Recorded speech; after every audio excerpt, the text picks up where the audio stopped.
आज का हमारा चैप्टर है मैथिली का पाठ 3 चंदा झा, जो कि क्लास 10th बिहार बोर्ड के विद्यार्थियों के लिए है। तो आइए क्लास को स्टार्ट करते हैं। चंदा झा मैथिलीक आधुनिक युगक रचनाकार थे, यानी कि इसमें पॉइंट्स भी हम लोग बनाते जाएंगे और देखते जाएंगे इसको। तो चंदा झा को मैथिली का आधुनिक रचनाकार कहा जाता है। मैथिली साहित्यिक आधुनिक काल हिनकी रचना से शुरू होइत छै। ई युग परिवर्तक रचनाकार छथि।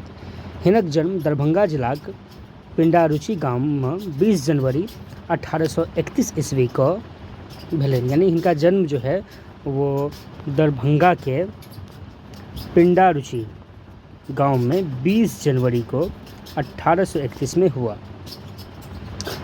बाद में ई मधुबनी जिलाक ठाढ़ी गांव में बसी गेला और वो बाद में जो है पिंडारुचि से निकलकर मधुबनी गांव में आके बस जाते हैं। हिनक शिक्षा दीक्षा भेलनि मातृक सहरसा जिलाक बड़गांव में, यानी कि बाद में इनका जो ननिहाल था, नानी गांव, वो बड़गांव था जो कि सहरसा जिला में पड़ता है। वहाँ पे इनका शिक्षा दीक्षा हुआ, यानी कि पूरा जो है इनका स्टडी जो है वो कंप्लीट हुआ सहरसा जिला में। ओतहिए ई संस्कृत व्याकरण आ साहित्य पढ़लनि। गंधवार आ नरहर ड्योढ़ी में पंडित शिक्षकक रूप में काज कयलक बाद दरभंगा राज दरबार में बसी गेला। शिक्षा दीक्षा कंप्लीट होने के बाद ये गंधवार और नरहरी ड्योढ़ी में पंडित और शिक्षक के रूप में वहाँ के बच्चों लोग को पढ़ाया, ड्योढ़ी के बच्चे लोगों को। बाद में ये दरभंगा राज के दरबार में आके बस गए। महाराज लक्ष्मीश्वर सिंह आ रामेश्वर सिंहक समय में ई ओहिठाम सभा पंडित छला। क्वेश्चन आ सकता है कि किनके टाइम में ये सभा पंडित थे। सभा पंडित जो थे वो लक्ष्मेश्वर और रामेश्वर सिंह के टाइम में थे, और इनका जो है निधन जो है वो हो गया 14 दिसंबर को 1907 ईस्वी में। चंदा झा बहुयामी व्यक्तित्व लोक छला। मैथिली भाषा आ साहित्यक विकास लेल ई कतेक प्रकारक काज केलनि। पहले काज यानी कि मैथिली के विकास के लिए इनको आधुनिक युग के रचनाकार कहा जाता है, इसलिए इन्होंने मैथिली के लिए बहुत ही उत्कृष्ट काम भी किए। पहला काम जो है ये था मैथिली प्राचीन साहित्य खोज। मैथिली के प्राचीन साहित्य का खोज किया। मिथिलाक गामे गामे घूम कर ओ जे अनुसंधान कयलनि तामे प्रमुख अछि विद्यापति गीत। इन्होंने गांव-गांव घूम करके विद्यापति के गीतों को खोजा और उसके बाद जो है उनका संग्रह किया।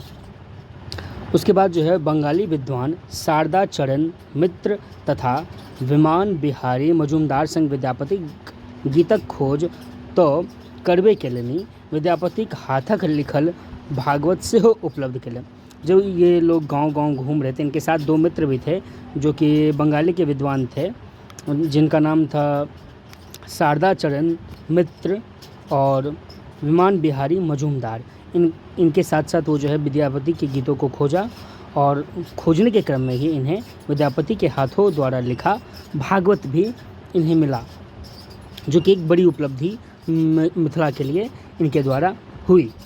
यही कृति देखी कऽ बंगाली सब मानी गेला जे विद्यापति मैथिल छला, और जब उनका लिखा हुआ भागवत मिला तो जितने भी मैथिली लोग थे, जितने भी बंगाली लोग थे, उन्हें ये विश्वास हो गया कि जो विद्यापति हैं वो मिथिला के रहने वाले थे और ये मैथिल हैं। विद्यापतिक लेखनावली एवं कीर्तिलता नामक पोथी तकबाग से चंदा झा के छेन। विद्यापति द्वारा लिखा गया लेखनावली और कीर्तिलता, ये भी जो है इनको मिला उसी क्रम में। गोविंद दास गीतक जे संग्रह चंदा झा केलनि से बाद में श्रृंगार भजन नामक सौ छपला।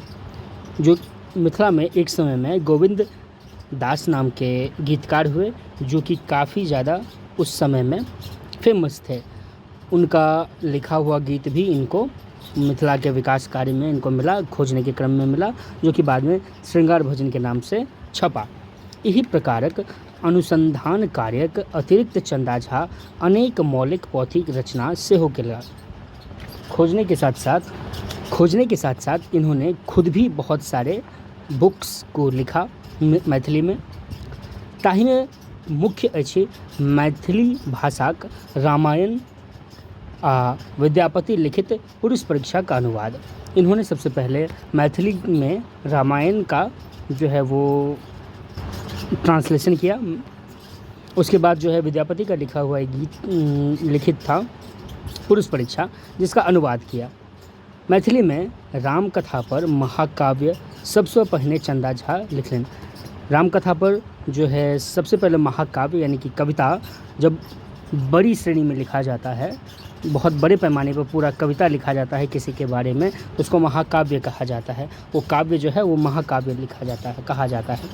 तो महाकाव्य रामायण का महाकाव्य के रूपांतर करने में चंदा झा का बहुत बड़ा हाथ है। सीता आ रामक जीवन रचित के विषय बनायब हुनका सभक महत्वपूर्ण प्रतिपादन करब संपूर्ण भारतक साहित्यकारक लेल आकर्षण वस्तु छल, और इनके इस उपलब्धि के कारण रामायण का पूरे विश्व में एक अलग छवि उभर कर आया।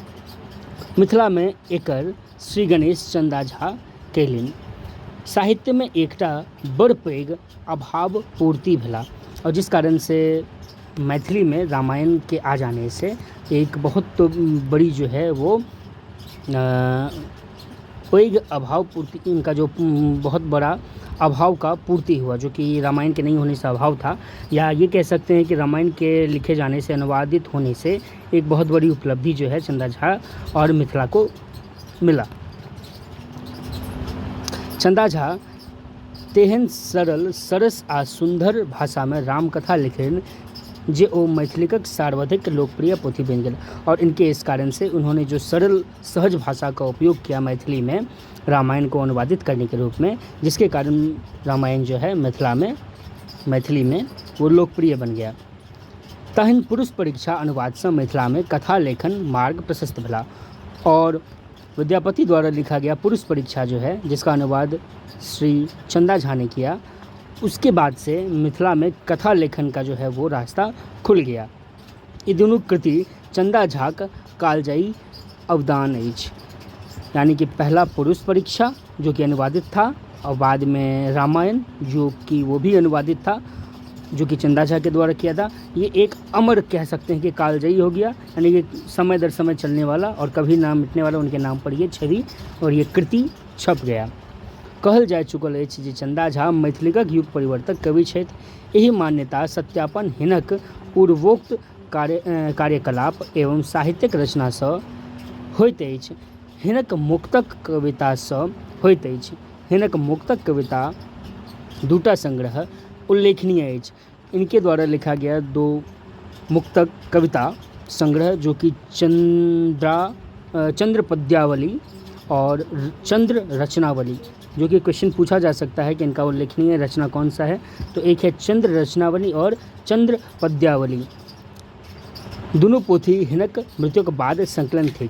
इनका लिखा मृत्यु से पहले इन्होंने लिखा, और बाद में इनका संग्रह जो है किसी और के द्वारा किया गया। एहिमे भक्ति गीत सँ देश दशा विषयक गीत धरि संग्रहित अछि। जीवन आ जगतक प्रति चंदा झाक दृष्टिकोण, वैचारिकता तथा भावकुलता हिनक मुक्तक कविता से मुखर भेल अछि, और इनके द्वारा जो लिखा गया जिसमें वैचारिकता था, भावकुलता था, और कविता के माध्यम से इन्होंने रचनावली जो इन्होंने लिखी, चंद्र रचनावली और चंद्र पद्मावली, वो एक बहुत बड़ी उपलब्धि थी मिथिला के लिए। कहल जाइत अछि जे चंदा झा अपन समय आँख आ मुँह दुनू छला। कहा जाता है कि चंदा झा जो थे मिथिला के फेस कहे जाते थे। वही कालक सामाजिक, आर्थिक और राजनीतिक स्थिति से चंदा झा मनोयोग्यपूर्ण देखलनि। जमींदार आ ब्रिटिश शासकीय जातक टूटा फूटा छल जाहे में आम लोकक पिसाइत रहे। चंदा झा अपन अनेक पद में यही स्थितिक वर्णन कैलन छित। यानी कि उन्होंने जो है चंदा झा ने उस समय की जो परिस्थिति थी ब्रिटिश काल की, उसका भी जो है प्रतिपादन उन्होंने अपने गीतों में डाला, जिससे उस समय की स्थिति का आकलन किया जा सकता है। ओहिमे कवि जे चिंता व्यक्त भेल अछि, एहिसँ मुक्तक जे व्यग्रता आ छटपटाहट देखार भेल अछि से हिनक लोक प्रेम, विकास कामना तथा मनुक्खक हेम क्षेमक लेल सक्रियता साक्षी अछि। तो कहा जा सकता है कि उनका मिथिला और मैथिली के प्रति जो प्रेम था वो काफ़ी उत्कृष्ट था, और इनका जो किया हुआ कार्यकलाप था वो भी काफ़ी ज़्यादा अभी भी चर्चित है। थैंक्स फॉर वॉचिंग, और आगे इस चैप्टर के अगले भाग के लिए बने रहें।